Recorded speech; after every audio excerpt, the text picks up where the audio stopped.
Dave White is here with New York Sea Grant to talk about the upcoming boating season, and many people looking forward to that. We've already had the boat show in Syracuse, so people are in that mindset. So they are. Good morning. How are you? Good morning. Good to see you both. So as we look at this winter, and you know, a typical winter perhaps, what does this sort of a winter mean for Lake Ontario? A lot of folks have been asking that, and you're right. It's a typical winter, but we haven't had typical winters the last few years. So I've been getting a lot of calls from folks when I'm out, and they're like, "Oh, you know, what's going to happen with the lake and the system?" It's natural, and a lot of folks have seen a lot of the coverage about the ice cover on the Great Lakes.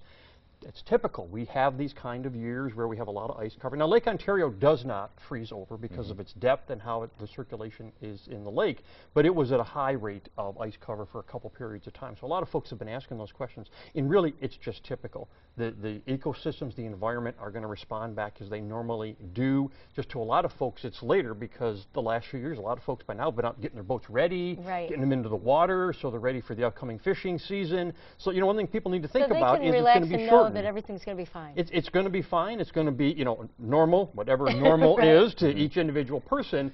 But one of the things they need to be thinking about is the prep season is probably going to be shorter. They're used to I'll start getting it ready. Well, if they're can't even get to their boat because there's a 10-foot pile of snow in front of it until the middle of April, they probably need to be talking to their marina or their service guy or whomever to say, hey, I'm going to need a rush job to get it ready for walleye season. And they're probably going to be pretty busy. They're going to be really busy. So they might want to make those appointments early. Absolutely. That's what folks aren't thinking about, is there going to be this shorter period of time to get ready for, or for Memorial Day. I mean, all of a sudden it's going to be like, wow, it's upon us.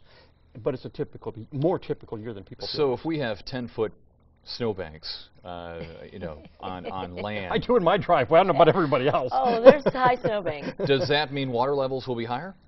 No, not necessarily, because you have to remember the amount of lake effect we get. In lake effect, the water comes from the lake, into the clouds, over the land, on the land, through groundwater recharge back into the system.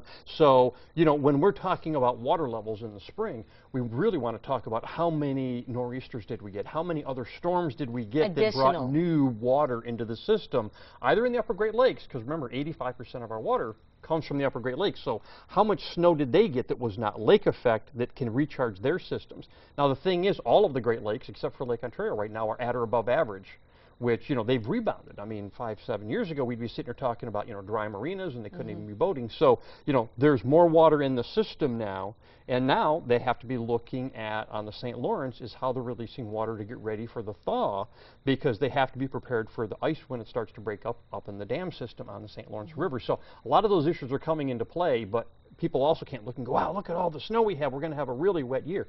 Some creeks will be running. There'll be that localized flooding as you're reporting out and that kind of thing. But when it comes to the big lake, it's entirely different. All right, Dave, thank you much. Appreciate it. Check out New York Sea Grant online. You can learn more information, and we'll go from there. Thank you much for coming in. All right, good to see you. Back here in a couple of moments.